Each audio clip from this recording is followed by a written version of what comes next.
Okay, let's unpack this. This deep dive focuses on a case that didn't just shock the UK.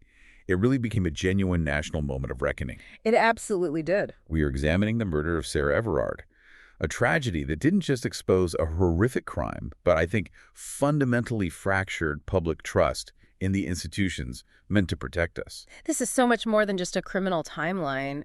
It's a pivotal event that forced a really uncomfortable national conversation about women's safety, the culture of policing, and, the catastrophic failures of internal vetting systems. Yeah. When we look at the source material, the depth of that institutional collapse is, frankly, alarming. The core facts are brutal and, in their horror, incredibly simple. On the evening of the 3rd of March 2021, 33-year-old marketing executive Sarah Everard was kidnapped while walking home in South London. Her killer was an off-duty Metropolitan Police constable named Wayne Kizens. That much is widely known.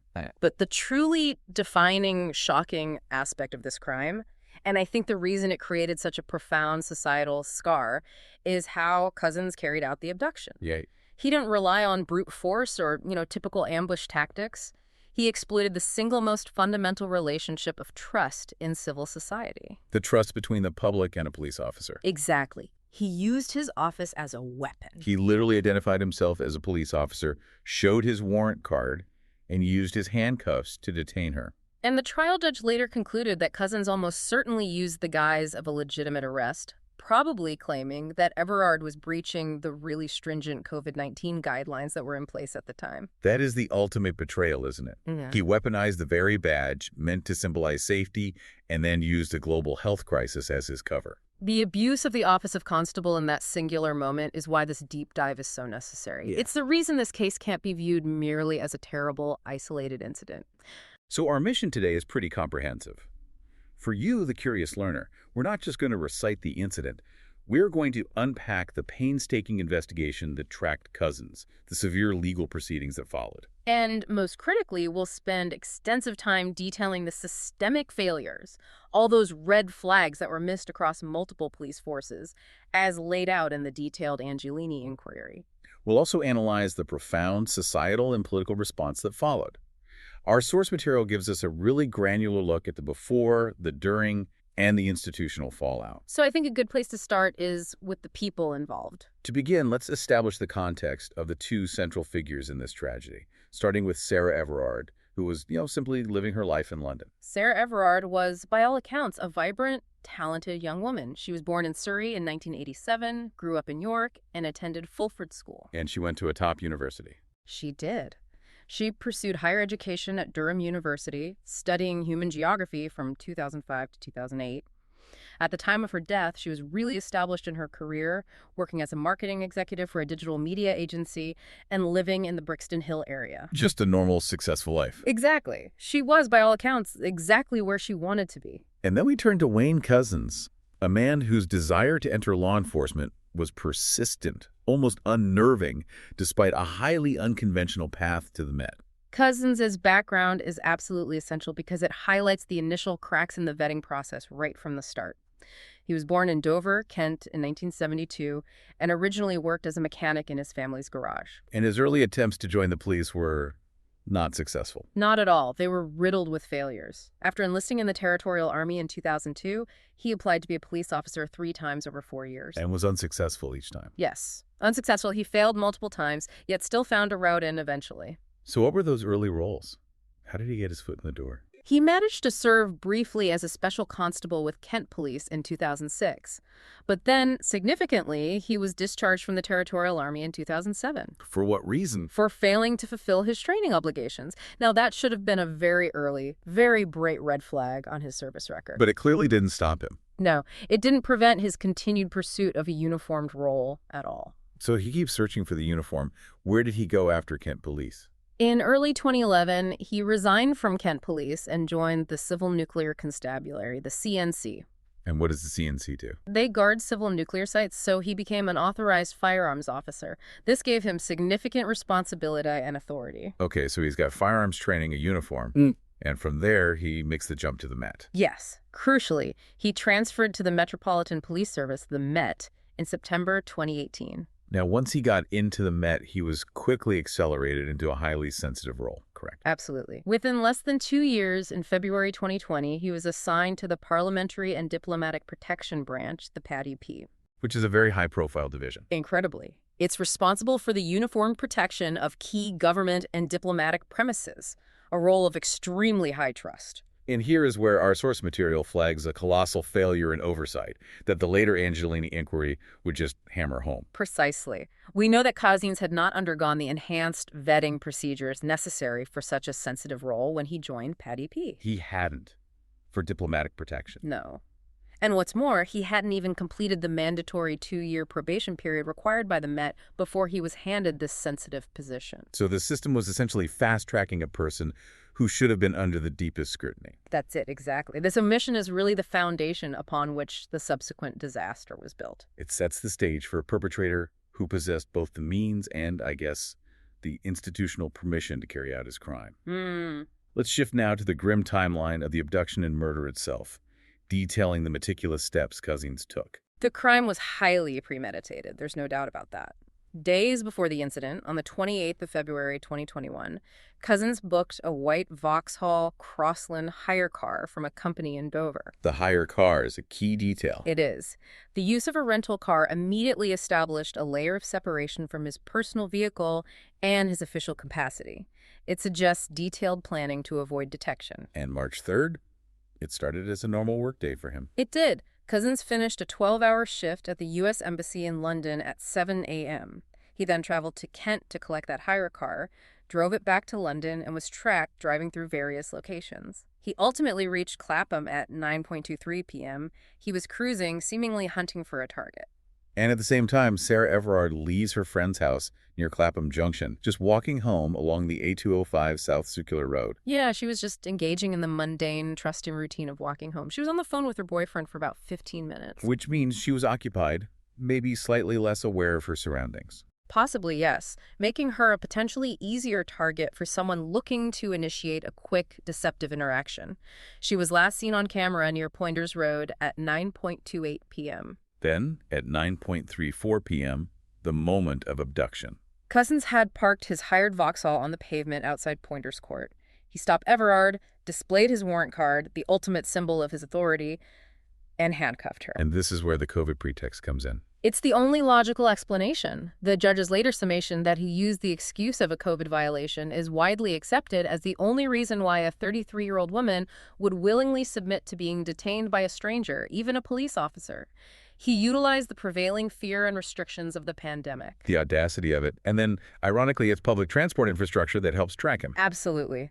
The car and the two figures were captured twice by bus CCTV moments later at 21.35 and 21.38. This footage confirmed the car's number plate and placed them together in that location. And he immediately drove out of London. Straight toward Kent. By 11:43 p.m., they were in Dover. And the decision to transfer her into his personal vehicle, the seat, that speaks volumes about his need for operational security. It really highlights the calculated nature of the crime. The hire car was used for the risky phase, the public abduction, and then quickly exchanged for his personal car for the hidden, deeper phase of the crime. Right. It is believed he raped her sometime between midnight and 1:45 a.m. on the 4th of March. Then, chillingly, at 2:34 a.m., we see him performing a completely normal action, purchasing drinks at a Dover petrol station. And the court concluded he had already committed murder by that point. Yes, using his police duty belt to strangle her. Wow. The cause of death was confirmed as compression of the neck, carried out, shockingly, with a piece of equipment central to his professional identity. Immediately after, the disposal attempts began. Which took him to land he already owned. Yes. Kazins drove to Hodeswood, near Ashford, where he owned a small plot of land. His car was captured on CCTV in the area between 3:22 a.m. and 6:32 a.m. So the first phase of disposal was probably just hiding the body. Likely. He then began actively trying to erase his movements, returning the hire car to Dover at 8:26 a.m., and then driving his personal vehicle to Sandwich, in Kent, where he disposed of Everard's mobile phone in a watercourse at 9:21 a.m. This entire sequence, it's all documented. Irrefutably. Through automatic number plate recognition, ANPR, phone records, and CCTV, the police had a timeline of his meticulous criminality. The complexity of the cover-up, attempted by Cousins really reveals the kind of forensic cat-and-mouse game the investigation had to play. It does, and even as he was covering his tracks, he was trying to put distance between himself and his responsibilities. How so? In the days immediately following the murder, Cousins made an early attempt to create an official escape route. He told senior colleagues he was suffering from stress and, quite tellingly, stated he no longer wanted to carry a gun. Which reads like an attempt to preemptively minimize his official role and reduce future scrutiny. Exactly, disengaging from the force. But his immediate focus was on destroying the physical evidence, leading to some truly disturbing actions. This is the part about Hode's Wood. On the 5th of March, just hours after the murder, Cousins purchased and filled a petrol container. He returned to Hode's Wood, and this is where the sheer inhumanity is laid bare. He burned Everard's body inside an old refrigerator he had on his land. And he continued to manage the disposal of the remains over the next few days. He did. On the 7th of March, he purchased 2 large builder's bags from B&Q, a seemingly innocuous household purchase. He returned to the wood and used one of those heavy-duty bags to dispose of her remains in a pond. And he didn't even put them on his own land. No, he placed them about 100 meters away from his own plot, probably thinking the proximity would confuse investigators. But the police investigation was moving faster than he could cover his tracks. They were utilizing that detailed timeline, tracking the hire car, and analyzing all the phone data. The breakthrough came on the 10th of March. The discovery. Yes, search teams discovered human remains in that large builder's bag in Hode's Wood. Everard's identity was confirmed via dental records 2 days later, on the 12th of March. And Cousins, sensing the net was closing, had reported himself sick on the 8th of March. Correct. The arrest followed quickly. He was arrested at his home in Deal on the 9th of March on suspicion of kidnapping, and then rearrested for murder the next day. And the investigation also revealed a last-ditch, desperate digital cover-up. Absolutely. About 40 minutes before his actual arrest, at 7:47 p.m. on the 9th of March, Cousins attempted to wipe all the data from his mobile phone. He performed a factory reset. Which basically confirms his guilt and his intent to destroy evidence. It does. When initially interviewed, his lies were predictable, but then he quickly moved to this elaborate, almost cinematic, concocted story. What does he claim? Initially, he just played dumb, claiming not to recognize Everard from a photograph, but when confronted with the irrefutable evidence, he pivoted. To this wild narrative. He claimed he was in financial trouble after paying for sex in Folkestone, and was subsequently blackmailed by a ruthless gang of Eastern Europeans. He alleged this gang threatened his family and demanded he deliver another girl, after he had supposedly underpaid a prostitute weeks earlier. It's a bizarre, convoluted effort to shift blame. Illustrating the extent of his deceit while in custody. We must also note the unusual details surrounding his time in custody. That's right. Cousins was twice hospitalized on the 11th and 12th of March after sustaining head injuries while alone in his cell. This incident became part of the procedural record of the case, leading up to him being formally charged with kidnapping and murder on the 12th of March. By the summer of 2021, the legal path became clear due to the weight of forensic evidence against him. On the 8th of June 2021, Cousins entered guilty pleas for kidnapping and rape and admitted responsibility for Everard's death. And then the murder plea. Just over a month later, on the 9th of July, he pleaded guilty to murder during a video link appearance from Belmarsh Prison. Our sources noted the specific image of him during that appearance, shaking slightly and keeping his head down. As if the weight of the undeniable reality had finally settled. It appeared so. The sentencing in September 2021 was extraordinary. Lord Justice Fulford handed down a whole life order. We need to explain why this was such a monumental decision in the UK legal landscape. A whole life order is the rarest and most severe sentence available in the UK. It's reserved for crimes of exceptional gravity. And it means exactly what it says. Life imprisonment with no eligibility for parole or release. Ever. And Lord Justice Fulford's sentencing rationale was groundbreaking. He explicitly cited Cousins' use of his position as a police officer to detain Everard as the vital factor that made the seriousness of the case exceptionally high. So it wasn't just the fact that he committed murder, but that he exploited the trust inherent in the state. Absolutely. Fulford stated that Cousins' crime betrayed the very nature of public service and undermined the rule of law itself. This classification placed his crime alongside only a handful of others deemed so severe, usually mass murders or serial killings of children, that the perpetrator must be locked away for life. So the sentence was a clear statement by the judiciary. A very clear statement that the abuse of institutional power for criminal gain is a distinct category of evil. Did Kasana's attempt to challenge that severity? He did. Kazans lost his appeal against the whole life order in July 2022. The Court of Appeal upheld the initial ruling, cementing the judicial view on the abuse of office. And the legal scrutiny continued regarding his prior conduct. Yes, which led to new charges related to his pattern of non-contact sexual offending. The indecent exposure incidents. Exactly. In March 2022, he was charged with 4 counts of indecent exposure related to incidents in early 2021, and he later pleaded guilty to 3 incidents that took place in Kent in 2020 and 2021. So this legal closure on his prior offenses confirmed for the public and the inquiry that his crime was not an isolated snap moment. No, it was the peak of a long, unchecked trajectory of sexual deviance. And as we touched on earlier, the legal fileout extended to his colleagues, revealing a highly toxic internal environment. We saw accountability for the wider culture. In November 2022, 2 of Cousins' colleagues, PC Jonathan Cobbin and former PC Joel Borders, who were part of a WhatsApp group chat that included Cousins, they were jailed. What for? For sending multiple counts of grossly offensive messages that were racist, homophobic, misogynistic, and ableist. This group chat environment, which Cousins was an active participant in, provided a crucial snapshot of the deep-seated cultural toxicity within certain pockets of the Met. And finally, there was the controversy surrounding whether he could still claim any police pension. That debate continued well into 2023 concerning whether he might still be entitled to pensions from his pre-Met service, like the CNC. But the Med pension was stripped. Yes, the Mayor of London successfully applied to have his Metropolitan Police pension stripped.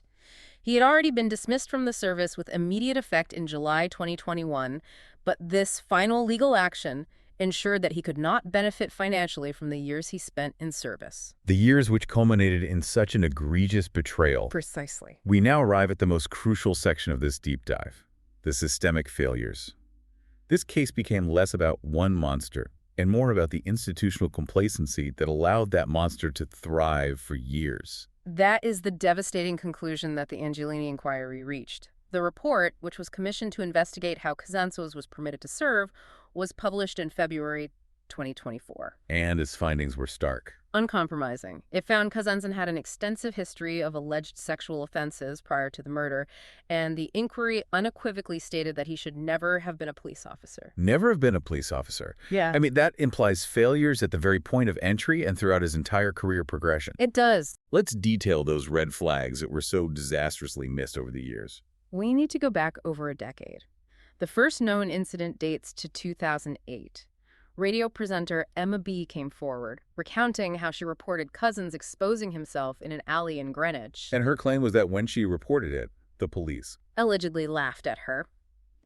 This suggests an initial failure to treat a serious offense with the necessary gravity, and a potential cultural bias toward dismissing these non-serious sexual offenses. Then, even while he was a serving authorized firearms officer with the CNC, there was another incident in Kent. In 2015, yes. Kent police received a report of a man in a car in Dover, naked from the waist down. The source material suggests there was potentially enough information within police systems, maybe linked to vehicle or residency records, to connect that report to Cousins, who was active in the area and a serving officer at the time. Right. Yet the report was filed, and no proactive action or intervention was taken. And the most egregious failure happened just days before he kidnapped Sarah Everard. Yes, the final and loudest alarm bell was ignored. Cousins was actually questioned about reports on the 20th of February 2021, just 4 days before the murder, that he had indecently exposed himself at a McDonald's in Swanley, Kent. And the officers who handled that were investigated. They were. The Independent Office for Police Conduct, the IOPC, launched a subsequent investigation into whether they followed protocols. The inquiry's conclusion that he should never have been hired underscores that had any of these 3 incidents been properly recorded, investigated, and reviewed during vetting, his career in the police would have been terminated. This continuous failure to act on non-contact sexual offenses is not just bad policing.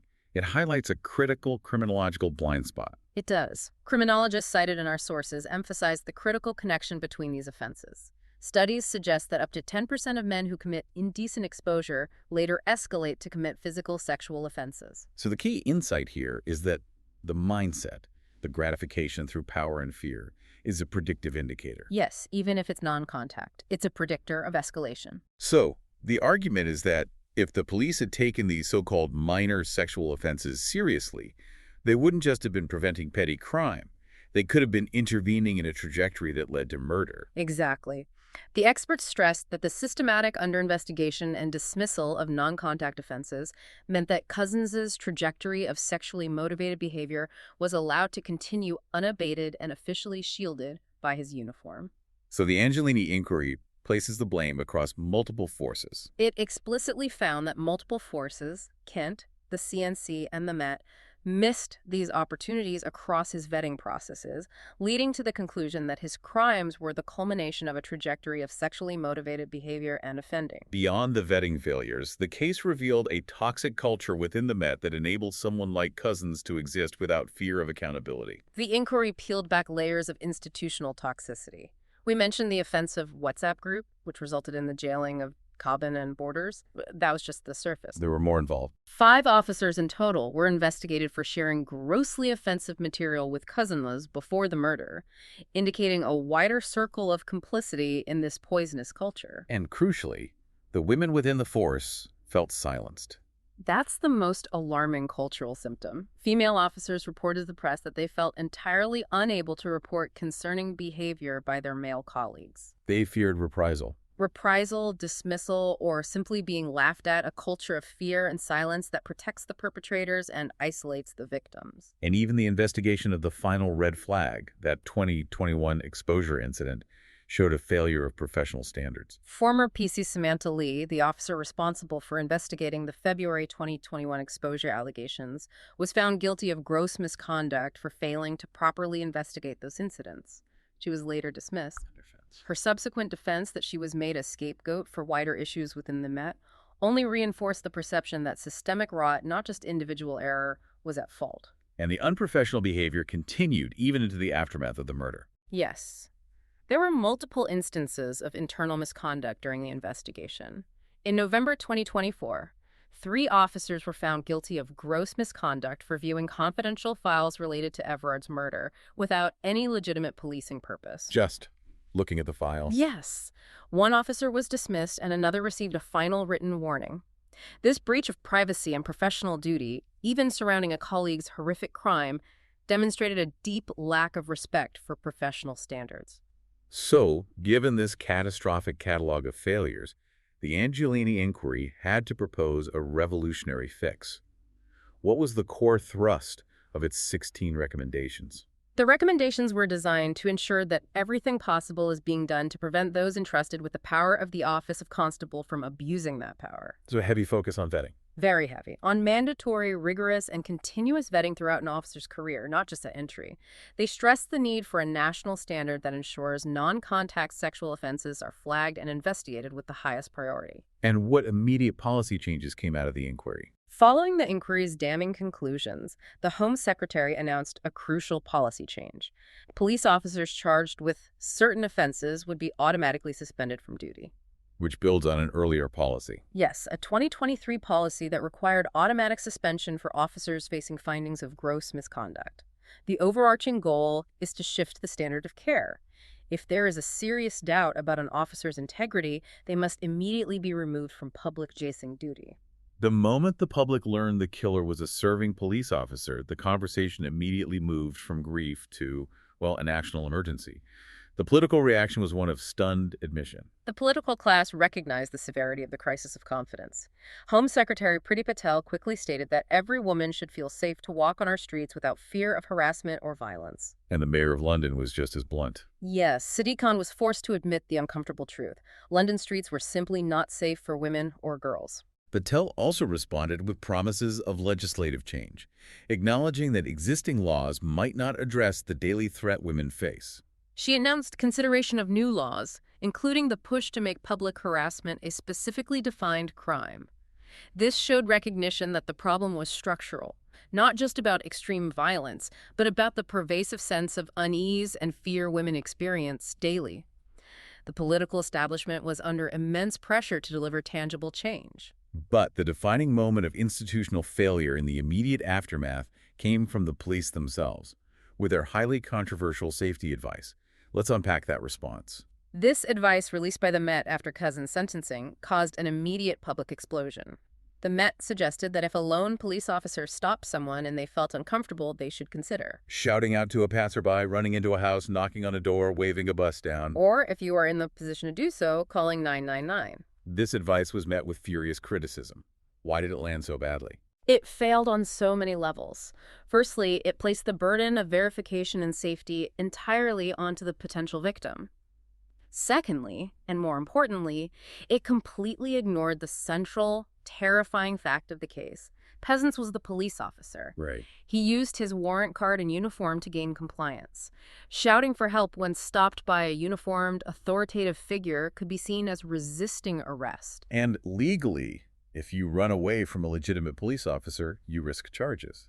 The Met's advice, therefore, was simultaneously impractical and potentially criminalizing for the person trying to protect themselves. Exactly. It demonstrated a profound lack of understanding of the emotional and practical reality of the situation. It was a clear example of institutional self-protection over public responsibility. And this perception was tragically reinforced by comments from a regional police commissioner. North Yorkshire Police Fire and Crime Commissioner Philip Allott made comments suggesting women needed to be more streetwise about when they can be arrested. The definition of victim blaming. It was. He suggested that women needed to be better educated about police procedure rather than the police needing to ensure their officers are trustworthy. This comment led to an immediate, massive vote of no confidence and forced his resignation and a public apology. So the intensity of that reaction proved that the public would no longer tolerate institutional responses that deflected blame. Not at all. The public outcry did spur action on new safety technology, leading to the highly publicized proposal of the N88 phone service. The BT chief executive came forward with plans for a Walk Me Home phone service, which Priti Patel actively supported. The concept was powerful. Using the proposed number 888, the service would employ GPS tracking and send immediate alerts To emergency contacts and the police if a user failed to arrive at their destination. Yes, it was heralded as a tangible, high-tech safety measure born directly from the tragedy. A promise of a real practical solution. But the source material gives us the grim final chapter of that proposal. Despite the high-profile support and promises of rapid implementation, the proposed 888 service was ultimately canceled by BT in April 2023. It was just canceled. Quietly shelved. And this failure became a new point of contention, that the promised practical safety measures designed to reassure the public disappeared once the intense media spotlight on the case began to fade. Meanwhile, the formal governmental and police reviews did move forward, focused on deep cultural shifts. Her Majesty's Inspectorate of Constabulary and Fire and Rescue Services, HMI-CFRS, published a comprehensive report. It found inconsistencies at every level in how police forces respond to violence against women and girls, or VAWG. And the recommendation was radical. It was an urgent and radical refocus and shift in the priority given to VAWG offenses, suggesting they be treated with the same seriousness as counterterrorism operations. That is a massive operational shift to prioritize domestic violence and street harassment on par with national security threats. It speaks to the severity of the structural problem they identified. And the public agreed. A YouGov poll conducted shortly after the murder found that 76% of women believed police culture required radical change. And crucially, nearly half reported a decrease in their trust in the police. 47%, yes. A measurable decrease in trust specifically following Everard's murder. This level of broken trust necessitated the Met looking inward, leading to the launch of their own review. Exactly. The Met initiated a comprehensive review of professional standards and internal culture, headed by Baroness Casey of Blackstock. This review examined everything: recruitment, training, vetting procedures, and the organizational culture that allowed Cousins to operate, echoing the deep systemic issues later identified by the Angelini inquiry. They knew they needed an independent, critical eye to even begin to rebuild legitimacy. They had no other choice. The frustration, the grief, and the simmering anger over the systemic failures didn't just stay in policy papers or polls. It exploded into public demonstrations, which then became a fresh source of conflict with the very police force under scrutiny. Nationwide vigils were spontaneously organized for the 13th of March 2021 by the newly formed campaign group Reclaim These Streets. This was an organic public reaction, but it immediately ran into the wall of COVID-19 restrictions. Despite the public mood, the restrictions were severe, meaning large gatherings were illegal. The Home Secretary urged police chiefs to stop large gatherings, citing the Coronavirus Act 2020. The organizers of Reclaim These Streets attempted to challenge the ruling in court to proceed lawfully, but they lost. So many official events were canceled. Or moved online, yes. However, the momentum for public assembly was too great to stop entirely. Vigils still proceeded in multiple cities. Birmingham, Edinburgh, Leeds, and small symbolic gatherings occurred in London. But the emotional energy was centered on Clapham Common, near the abduction site. Hundreds of people, predominantly women, gathered there to mourn, and the vigil attracted attention far beyond political activists. Absolutely. Hundreds gathered throughout the day to lay flowers and pay respects at the bandstand. In a powerful symbolic gesture that highlighted the deeply personal nature of the tragedy, Catherine, the Duchess of Cambridge, attended privately. And Kensington Palace released a statement. They said she attended because she remembers what it was like to walk around London at night before she was married. It was a gesture of solidarity from the very top of the social structure. But as evening fell, the gathering turned into a confrontation with the Met. By 6:00 p.m., a large crowd had assembled near the bandstand, hearing impromptu speeches. The Metropolitan Police moved in quickly and forcefully to break up the crowd, leading to 4 arrests for public order offenses and breaching the Coronavirus Act. And the resulting images, they were shocking. Officers grappling with women, handcuffing them, and footage of officers trampling the flowers that had been laid in tribute. It triggered an immediate and furious new wave of national anger. It was a disastrous moment for the Met's public image. Political leaders across the spectrum condemned the police response. Labor leader Keir Starmer, Prime Minister Boris Johnson, and Mayor Sadiq Khan all called the response deeply disturbing and neither appropriate nor proportionate. Yet Cressida Dick, the Met Commission at the time, staunchly defended the actions. She refused calls to resign and argued that the police were enforcing necessary COVID public health measures because hundreds of people were packed tightly together. This clash immediately led to an official review of the policing action, but the findings were contradictory and confusing. They were. The HMICFRS published its review in March 2021.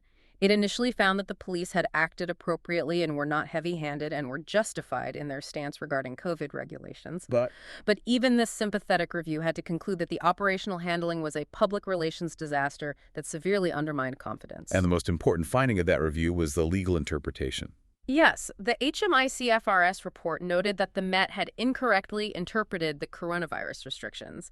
They had treated all demonstrations during a Tier 4 lockdown as inherently unlawful, which was not the case under the legislation. This opened the door for legal challenges. Because the police were operating on a flawed legal premise. A premise that was immediately challenged in court by the organizers. So 4 members of Reclaim These Streets took legal action. They did, arguing that the decision to prohibit the vigil breached their human rights to freedom of speech and assembly. It was a direct challenge to the authority and legal basis of the Met's command decision. And the High Court sided with the organizers, further humiliating the Met. In March 2022, the High Court delivered a landmark judgment ruling that the Met's decisions were not in accordance with the law. They confirmed that the actions taken in the run-up to the event breached the organizers' human rights. And the Met's appeals failed. They tried to appeal twice, but were refused permission by both the High Court and the Court of Appeal, confirming the police force had acted unlawfully in its handling of the vigil. What was the final tangible consequence for the police and the arrested attendees? Initially, the Crown Prosecution Service prosecuted 6 attendees for breaking COVID laws, and 3 were even fined in private trials. However, following the overwhelming legal and public pressure, the CPS discontinued all cases in August 2022. And finally, the Met was forced to apologize and pay damages to the women they had arrested and handcuffed. In September 2023, the Met finally apologized and paid substantial damages. This included Patsy Stevenson, whose photograph being handcuffed by 2 male officers became the defining image of the vigil's conflict, and Jennifer Edmonds, who received £10,000 in damages. It was an official admission of fault. And it confirmed the public's perception that the policing of the vigil was not only mishandled, but fundamentally unlawful, compounding the sense of institutional failure that the murder had initiated. This entire saga, the betrayal of trust, the long trajectory of missed warning signs, the victim-blaming advice, and the unlawful suppression of public grief, It shows how quickly a single crime can become a catalyst for deep systemic examination. It became the litmus test for institutional accountability in the UK. The profound difference in this case, as our source material notes, is critical. Unlike most documented cases of women killed by serving or former police officers since 2009, where the victims were usually known to the officer. Sarah Everard was killed by a stranger who specifically used his authorized power to execute the crime. That unique betrayal, the weaponization of the uniform, is what moved this case beyond individual criminality into a national crisis of confidence. It forced the UK to confront the reality that when the very individuals tasked with enforcement become the perpetrators, the entire foundation of public safety collapses.